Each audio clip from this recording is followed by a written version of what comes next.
Hi friends, welcome to Bala's kitchen. இன்றைக்கி பாலாஸ் கிச்சனில் millet Pongal பார்க்க போகிறோம்.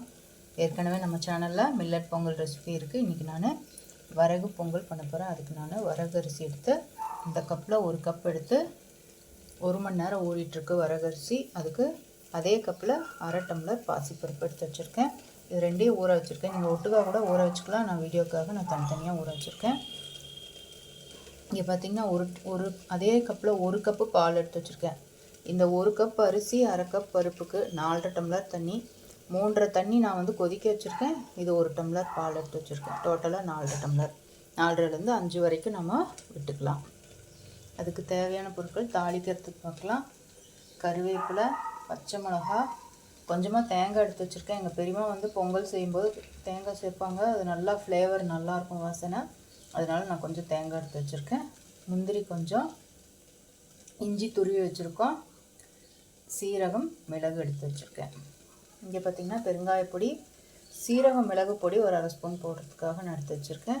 உப்பு, ஒரு சிட்டிகை மஞ்சள் பொடி போட்டு இதை நம்ம அரிசி பருப்பை வேக வச்சு எடுத்துகிட்டு தாளிக்கும் போது பார்க்கலாம். இந்த மஞ்சள் பொடியை ஒரு சிட்டிகை வேகும்போதே போட்டு வேக வச்சுக்கலாம். இந்த தண்ணியோட பாலையும் சேர்த்து வேக வச்சு எடுத்துகிட்டு பார்க்கலாம். நாம் போட்டிருந்த அரிசியும் பருப்பும் நல்லா வெந்துருச்சு பாருங்கள். நான் எடுத்துட்டேன். இதில் நான் கொஞ்சம் இந்த பொங்கலுக்கு தேவையான உப்பை சேர்த்து இப்போ கிளறிட்டேன். வேக வைக்கும்போது நான் சேர்க்கலை, இப்போ தான் சேர்த்துருக்கேன். இப்போ வந்து ஒரு கடாயில் நான் எண்ணெயும் நெய்யுமா வச்சுருக்கேன். இதில் நாம் எடுத்து வச்சுருக்கிற பொருட்களை தாளிச்சிடலாம். ஃபஸ்ட்டு சீரகம், மிளகை சேர்த்துடலாம். பொரிஞ்சோடனே நம்ம இஞ்சியை சேர்த்துடலாம்.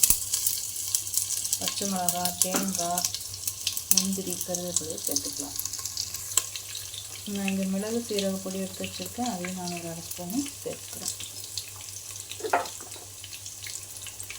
இப்போ கொஞ்சமாக பெருங்காய பொடியை நம்ம சேர்த்துக்கலாம். பொங்கலுக்கு பெருங்காயம் நிறைய சேர்த்துனா நல்லா வாசனையாக இருக்கும். பெருங்காய பொடியை நாம் சேர்த்துட்டு நம்ம வேக வச்சுருக்கிற அரிசி பருப்பை சேர்த்துக்கலாம்.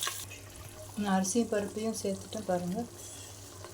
ஒரு கலரி நாம் ஆஃப் பண்ணால் நம்மளோட மில்லட் பொங்கல் தயார். நீங்களும் ட்ரை பண்ணி பாருங்கள்.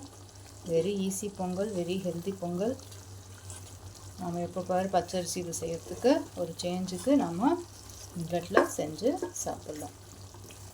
நீங்களும் ட்ரை பண்ணி பாருங்கள். Thank you friends. ஓம் சாய்ராம்.